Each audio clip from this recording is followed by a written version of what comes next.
As summer travel ramps up, so do the scams targeting unsuspecting vacationers. From fake rental listings and bogus booking sites to travel deals that seem too good to be true, fraudsters are finding new ways to separate travelers from their money.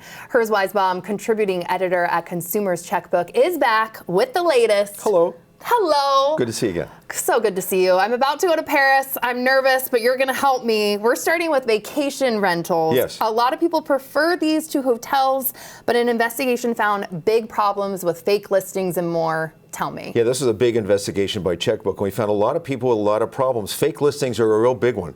Con artists put listings on the site that look legitimate, and they're not. In some cases, you show up at the property and there's no property there, or someone else is already in that property, or it's not even a vacation rental. That can be a real hassle.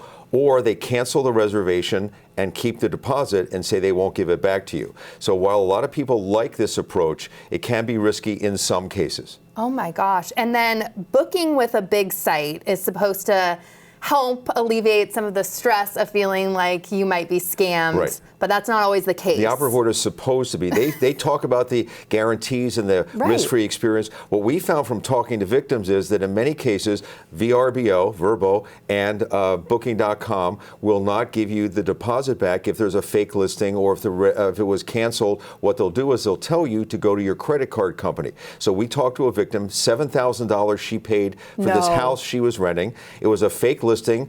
Verbo knew it was a fake listing, and they said to her, we'll take care of it, don't worry. They wrote her an email, and then a day later, a follow-up email said, deal with your credit card company. Oh, and by the way, we're not going to pay back the fee you paid to us, which was over $700. Deal with your credit card company as well for that. We found that Airbnb is a little bit better because they work that they don't pay the host until you've been there for about 24 hours. Good. The other two guys pay right away, which is what the hosts like, but it leaves you, the customer, on the hook if something goes wrong. So just keep that in mind. It's not always as bulletproof as they make it sound. I know. I booked a couple with Booking.com, and there's one that we might be a little nervous about. So you have some tips on not getting scammed. Yeah. Let's look at those. This won't guarantee that there won't be a problem, but you certainly know it's going to help you out. Look for unanimously positive reviews, and you want them going back at least 6 months.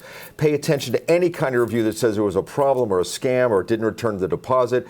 Trust your gut. This is with everything. Be willing to move on. If it's just too weird, if they want you to pay with like Zelle or Venmo or something bizarre, always pay with a credit card if you possibly can. Some of these places want 50% deposit now. If you pay with a debit card, it may be a lot harder to get it back. With a credit card company, you can at least say, I was frauded. They'll take care of you. The site may not take care of you. The credit card company should take care of you. Trust your gut when in doubt. Big tip, absolutely. Okay.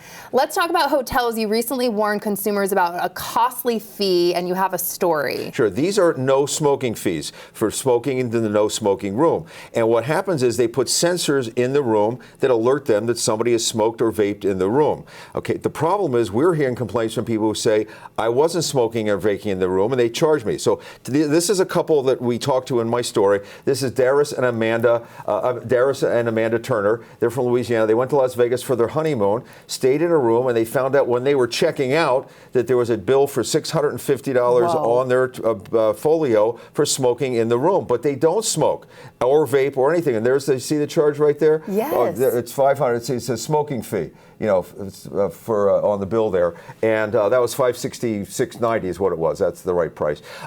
They went to the manager, said, sorry, the sensor said you smoked in the room, but we didn't smoke. Okay, sorry, we're not taking it off the bill. What do you mean? So they had to work with their bank to take it off. They paid by debit card, which wasn't smart. They realized the bank, after 30 days, what they did is they went home. They were so upset. They had a urine test done to prove they hadn't smoked, which is good backwards 4 days. They were going to sue. And then finally the bank looked at that documentation and said, we're going to take the charge off. But you shouldn't have to go to that much trouble. No. And I talked to a guy named Chris Elliott. He's a travel expert. He writes his columns in the Seattle Times. He's heard complaints from people who use the shower or a hair dryer and have had problems with this, and people who just haven't done anything. They went through the casino, by the way, the smoky casino, to get to the room. Possibly, do you think it could be secondhand smoke? Oh, that's interesting. Yeah. So do you know when these are triggered then while you're in the room, or you kind of have to wait till you get a bill? You have to wait. That's the whole way it's sold is, and by the way, you see that sign? This was a sign that was there when I checked in at the Capitol Hilton a couple of weeks ago for a conference in Washington, D.C. but they give you the notice. But I wouldn't even pay attention to this if I hadn't done the story, because I don't smoke or vape in the room. It would mean nothing to me.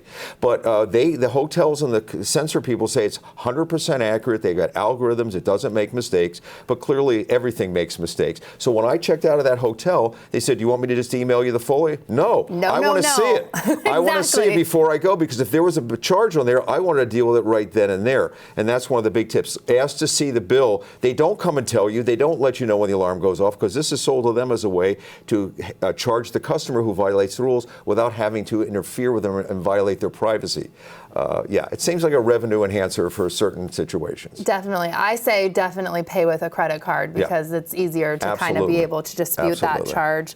What can you tell me, too, about flight scams as I'm about to fly? Well, this is a travel scam that takes place in the summertime. So there's a lot of cancellations because of bad weather in the summer. It's also in the wintertime a lot of cancellations. You're stuck at the airport, and there's a whole bunch of people that just got off the plane, and you don't know what to do, and you may have to change a hotel reservation or try to get another flight. Rather than going up to the counter with a whole lot of people there, what do? You go on the phone and your phone and you Google the airline, Delta, United, Alaska, whatever, or the hotel.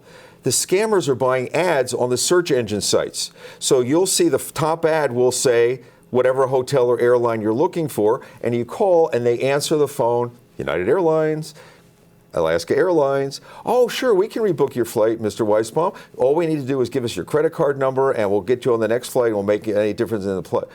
You're talking to scammers who will take your money and probably not buy you a ticket, and also charge your credit card. It happens a lot. It's been a scam that's been around for years, but all the consumer groups have warned me it's starting to take off again, because they're able to buy these fake listings that are at the top of the listing. So travel with the app for the airline to the hotel, and always and take the number you might need. Call if you have to, or use the app, but don't Google the name of the travel service. Herb, as always, thank you so much. You're a great follow on Instagram and more. Thank you for being here.